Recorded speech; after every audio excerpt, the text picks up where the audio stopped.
మన ప్రభువును ప్రియరక్షకుడునైన యేసుక్రీస్తు శక్తిగల నామములో మీ అందరికీ శుభములు.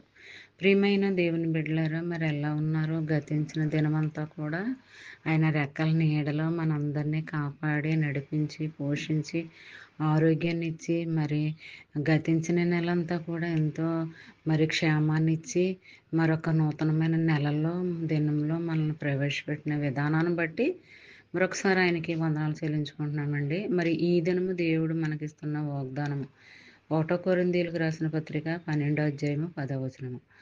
మరి ఒకనికి అద్భుత కార్యములను చేయ శక్తియు, మరి ఒకనికి ప్రవచన వరమును, మరి ఒకనికి ఆత్మల వివేచనయు, మరి ఒకనికి నానావిధ భాషలను, మరి ఒకనికి భాషల అర్థం చెప్పు శక్తియు అనుగ్రహింపబడినవి.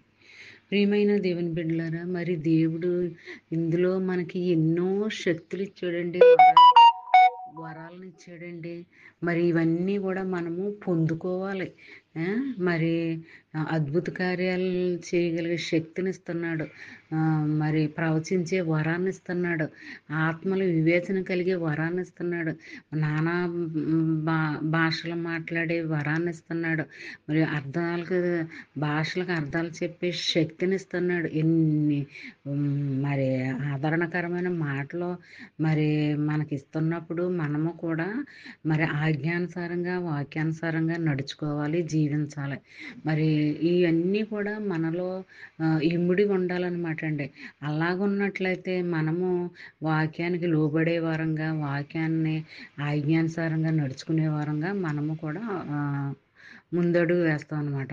మరి ఈ వాగ్దానంలో ఎన్నో మరి మనసుకి తృప్తికరంగా ఉంటుందన్నమాట అండి. ఇవన్నీ మనం చేసినప్పుడు మరి అలా చేయాలనుకోవడం మరి దేవుని యొక్క చిత్తంలో ఉందేమో అని ఒక్కసారి మనము పరిశీలన చేసుకుని ప్రార్థన చేసుకుని దేవుణ్ణి అడుగుదాము. మరి అనేక భాషలతో మాట్లాడతామంటండి, ప్రవచన వరాలు మనకి ఇస్తాడంట. ఇలా మరి దేవుడు ఈ వాగ్దానంలో మనతో మాట్లాడుతున్నాడు అనమాట అండి. మరి ఈ దినం అంతా ఈ వాగ్దానం నీ ఫ్రెండ్స్ సర్కిల్లో పంపండి. అలా పంపడం వల్ల మరి దేవుని యొక్క ఆశీర్వాదాలు, మరి దేవుని యొక్క కాపుదల, దేవుని యొక్క కృప మరి నీపైన నాపైన మనందరిపైన కృమ్మరించాలని ఉండాలని కోరుకుంటూ ఆమేన్. God bless you.